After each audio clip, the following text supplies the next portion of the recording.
Hello, my beautiful people of YouTube. So today I'm making a video just because, as you probably know, if you've been living anywhere that is not under a rock for the past couple months, well, British Columbia is on fire. As the air becomes increasingly toxic, I decided, why not go out and take some photos? So this video is basically just me who decided to take advantage of this near apocalypse to just take some pretty pictures, because the world needs more pretty pictures, as we all know. To film this video, I honestly didn't have a lot of gear because, well, although I have a bunch of GoPro equipment, I lost my GoPro. So what I did is I used this super old dinky Sony camera and I tried to wedge it in one of my GoPro chest mount, and the result was not that great. I'm not really sorry for that. I decided to release it nonetheless, just as an experiment. Let's go with what all the cool kids call a POV video. So obviously I started by taking a bus to go downtown because I just smoked a joint and I was high, and well, driving while high is never a good idea. So as soon as I get out of the bus, I see this building with all these shadows and I thought it was a decent photo, so I took it.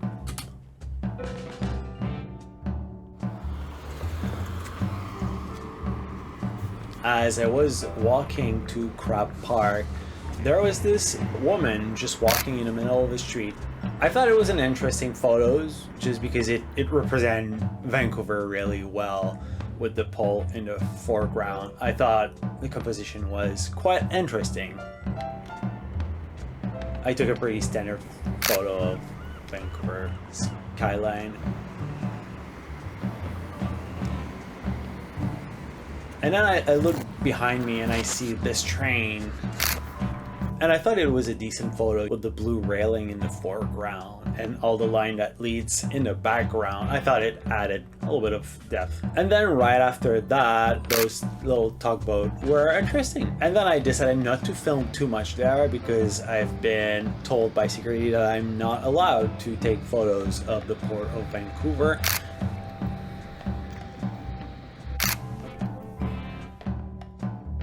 I wanted to go down there, but I decided not to film it because the rocks were precarious, very loose, and I was wearing Birks. So I managed to go down and got those 3 photos. I kind of like the 3 of them, but to be honest, I feel like the one on the left and the one on the right are mostly just memories. So my favorite out of the lot is this one. I feel that yet again the boat is straight in the middle of the photos and it's almost empty. I feel like you feel the smog, you feel kind of the eeriness of the moment. And then a little bit further I see this stop sign. I want to hide the sun behind the speed limit post to kind of like not have this harsh ball of light. Now the first 2 ones are very forgettable, I feel, and then third one, which is personally my favorite, I feel like the fact that the post is straight in the middle of the frame kind of creates this blocking in the image, which I really like. It adds a lot of perspective to the image.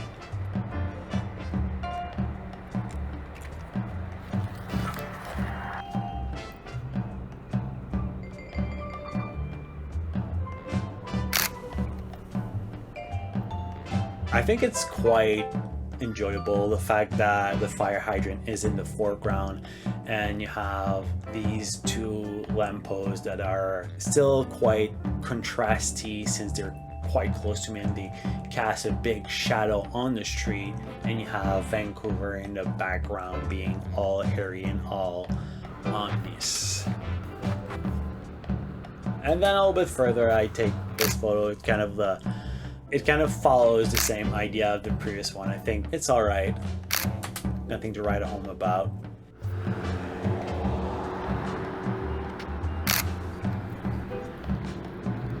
And this is the photo I was trying to make with all the previous photos.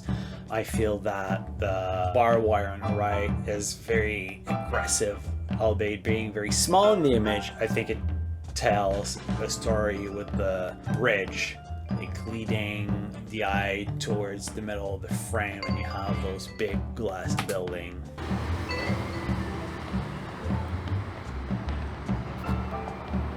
And then a little bit further, I see this, which is one of my personal favorite of the whole set. I feel like the yellow in the foreground adds a very stark contrast with the blue of the background. I really enjoy it.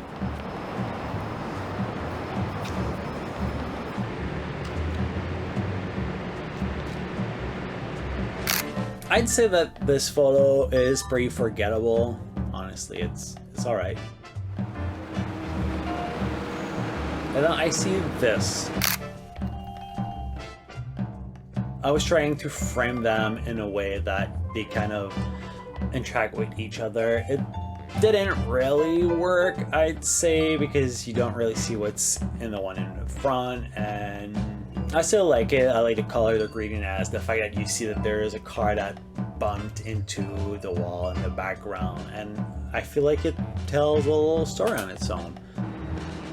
And then further, I see this. It's basically the entrance of a parking lot. I feel like these places are not explored a lot when you think about Vancouver.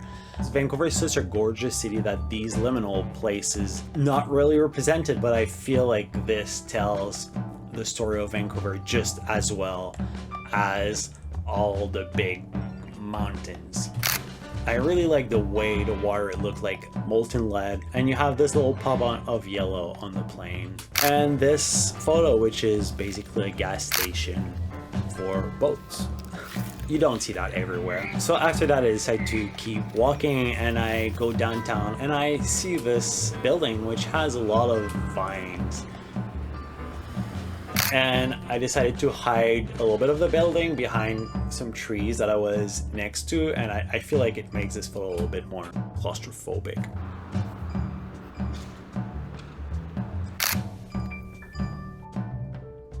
I don't really know what I had in mind when I took this photo. Looking back at it, I don't really like it, but I am still gonna show it to you. And then this is basically just a classic photo of a glass skyscraper surrounded by greenery. I have an obsession with those. Like, I feel they're always out of place. They always make the place they are quite a little bit hectic and interesting and chaotic. And then there is this wall which is covered in vine. I took these photos because honestly my wife loved these composition. I just took these photos for my wife. At that point I kind of started to be a little bit jaded because I'm not a big fan of skyscrapers and glass and big city vibe, and I started to want to go home because I'm developing a headache from the smoke.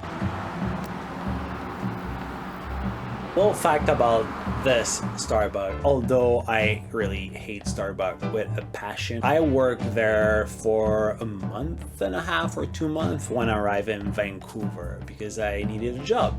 I know that the back alley has this gritty, dark kind of vibe to it.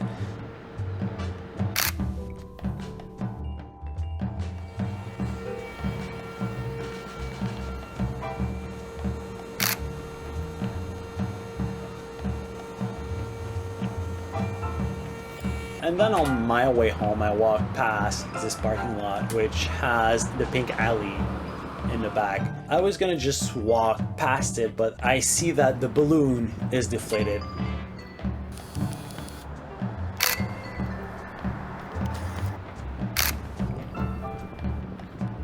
The fact that the balloon is deflated on this day, which is kind of a crazy, smoky, eerie, weird vibe, I think it adds to the photo so much. It's so dark, it feels out of place, and I love it. I just love it. And as I keep walking home towards home, I see this public paid parking. I feel like it was a great photo, and I still feel like it is. I really enjoy it. And I'm just like heading back home. At that point I was kind of, you know, a little bit tired, and that guy was blasting his music in the SkyTrain. Very annoying. At that point, my camera was already in my camera bag and I was done for the day, but then I saw this. I don't know, there's something about it which just struck me. It's a place that is so familiar to me. Seeing it during that day and the sun almost setting, I don't know, I felt like it was a different place. I was almost in a weird labyrinth about to be kidnapped. And not so far after, I see this, which is a photo that took many times. I feel like today it was special. The big piece of concrete on the side with the sun setting and glowing on the bush is really interesting, especially this one, which is, in my opinion, one of the best shot of the whole set. I really like how the bush is very vibrant green and you have just a little bit of light just hitting the top of it, and the rest is all engulfed in darkness. It makes me feel something. And then at that point, I've been walking for almost 3 hours and like 15K. But then I see these birds every day, they do that, and I felt like today was very eerie, very special. So I took those photos. They're not striking photos, but I thought they were interesting. Then I'm home, my dog greets me and I'm like, yeah, you know what? I think this set is one of my favorite set that I've done in quite a while. I feel like these photos are kind of documentarian in a sense that they're not always the best photos. Like, I would not personally publish 100% of them. You might see 2 or 3 out of all these photos on my Instagram at some point. And this is one of the main reasons why I want to get into making these videos, because I think it's interesting to see photos that are not always like print worthy or Instagram worthy and kind of see the mindset of someone's. Still, I think that the fact that we photographers document these moments in time, it's just as important to do as taking the most beautiful photos. I feel like if I don't share them here, which I want to start doing more of, these are photos that are gonna get lost, and they're part of history, they're part of documenting life in general. On that note, I would like to know which of all these photos are your favorite photos, and if you feel like leaving a comment and criticizing my work a little bit, just go ahead and do it. Just do it respectively. I think we're all here to grow, we're all here to learn.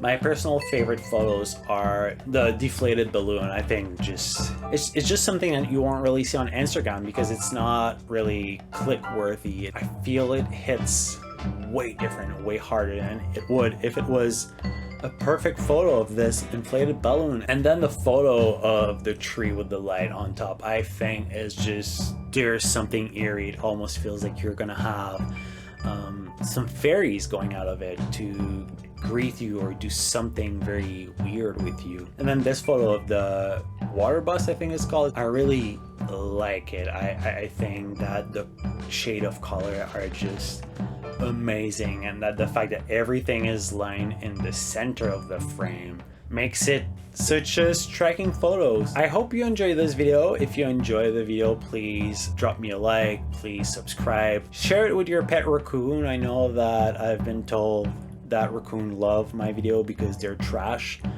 So yeah, see you in the next one, maybe in a couple of months. Ciao.